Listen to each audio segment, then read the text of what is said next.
Bienvenidos a su programa Una Pausa en el Camino, un espacio diseñado para el estudio diario de la Biblia con una aplicación práctica para su vida y la nuestra. Esta semana, lección poderosa en relación a Pablo, con nuestro amigo e invitado especial, el pastor y doctor Humberto Rassi.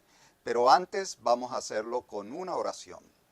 Padre nuestro que estás en los cielos, gracias te damos por este estudio, por las lecciones que podemos aprender para nuestra vida práctica. Gracias. Gracias, Señor.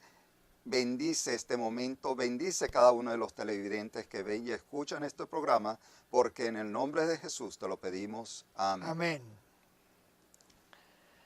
Amigo Pony, llegamos al final de esta serie de 5 estudios sobre la epístola de Pablo a los cristianos de Roma.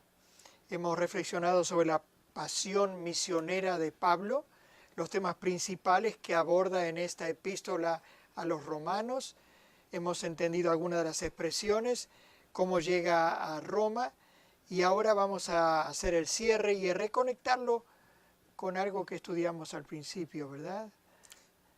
¿En qué nos vamos a enfocar hoy?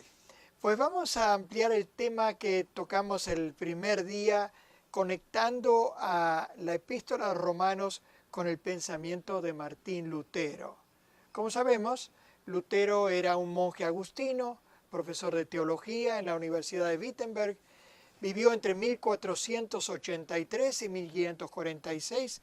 En su juventud había estudiado Derecho, quería ser abogado, el padre lo animaba.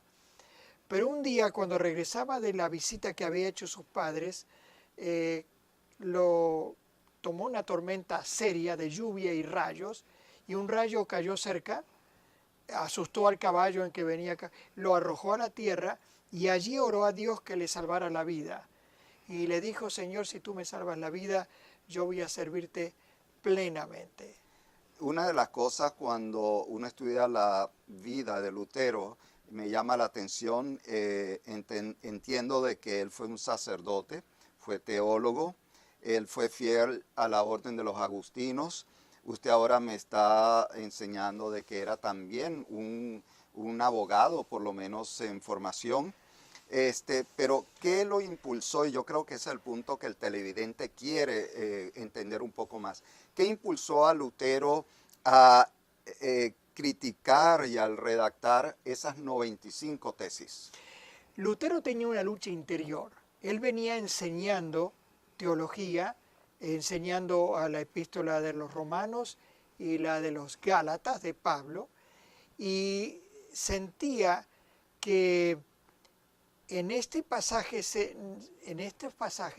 no se prestaba atención a la vida, a ganar la salvación por las obras. Él lo había tratado de hacer, de modo que tenía esa lucha en la mente, pero el factor desencadenante fue que a su ciudad de Wittenberg y a otras ciudades vecinas venían sacerdotes vendiendo indulgencias, y que la gente pobre se agolpaba para comprar indulgencias. Y eso le chocaba a Pablo. En ese caso a Lutero. A Lutero, justamente, sí, que había estudiado a Pablo. Exacto. Las indulgencias, esa es otra palabra que uno no está acostumbrado a oír. ¿Qué nos dice?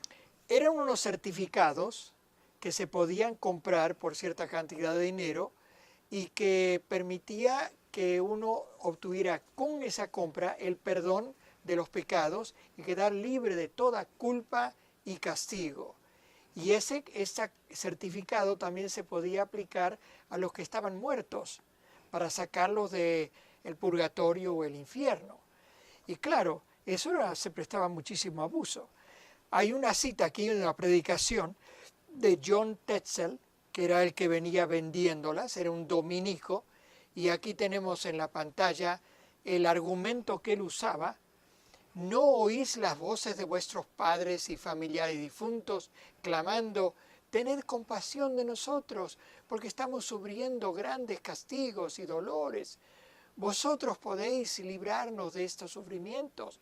Os hemos traído al mundo, alimentado, cuidado y dejado nuestros bienes temporales. ¿Por qué nos tratáis tan cruelmente, cuando con una pequeña contribución podríais librarnos? Casi se creaba como una especie de complejo de culpa si no se colaboraba. Claro. Ahora, la otra parte, las 95 tesis. Era un estilo propio de una ciudad universitaria. Lo que colocó Lutero en la puerta de la iglesia de Wittenberg, la iglesia de la universidad, era una serie de preguntas y respuestas que tocaban el tema de cómo los cristianos pueden alcanzar salvación, y también criticaba las indulgencias, porque él estaba yendo en su pensamiento cada vez más cerca de que la salvación se recibe por fe en Jesús, la justificación por la fe. Y alguien tradujo ese largo documento al alemán y la idea en que eso empezó a conocerse. Al año siguiente Lutero mismo publicó un librito resumiendo esas ideas. ¿Y cuáles serían las ideas principales que tenía Lutero? Bien, las ponemos aquí en la pantalla. Primero, la Biblia es la única base para las creencias y la vida del cristiano. 2. Cristo es el único camino para alcanzar la salvación, que se obtiene por la fe en su sacrificio. Y 3. Cristo es la cabeza de la iglesia, no un ser humano. Él veía estos ejemplos de gente que venía ahí vendiendo la salvación, y él se avergonzaba como sacerdote y como profesor de teología. Hay una situación aquí que usted apenas la mencionó al principio, la conexión entre Pablo con su libro a los Romanos y Lutero. Claro, Lutero, que venía estudiando y enseñando la epístola versículo por versículo, encuentra entre otros pasajes este que vemos en la pantalla, donde habla de la esencia de la justificación por la fe. Esta justicia de Dios llega mediante la fe en Jesucristo a todos los que creen.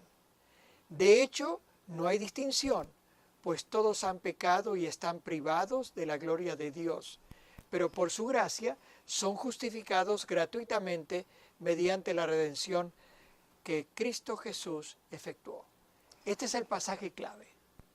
La salvación es gratuita. Todos hemos pecado y todos podemos recibirla por la gracia de Dios. Qué hermoso es entender esto. Para algunas personas, un héroe, vamos a decir cristiano, es el centro. Para muchas personas, un líder religioso es el centro. En este caso, para Lutero, su centro fue el Pablo que veía en Dios la posibilidad de salvarse por la fe sola. Lo veo como una invitación para nosotros, no ver a nuestro líder religioso como una especie de razón de adoración, sino a Dios. Así es, a ese Dios que nos ama de una manera que no alcanzamos a comprender, que tiene una gracia que te extiende a ti y a nosotros, de perdonar nuestros pecados, de darnos un registro limpio en el cielo. Por eso estamos tan agradecidos a Dios por esa gracia, que se manifestó en la vida, muerte y resurrección de Jesús. De modo que esa es la invitación que te extiendo a ti, amigo. Acepta esa gracia salvadora y prepárate para recibir a Jesús cuando regrese en gloria. Y esa sería tal vez nuestro cierre y nuestra oración, Dr. Pony. Vamos a orar entonces.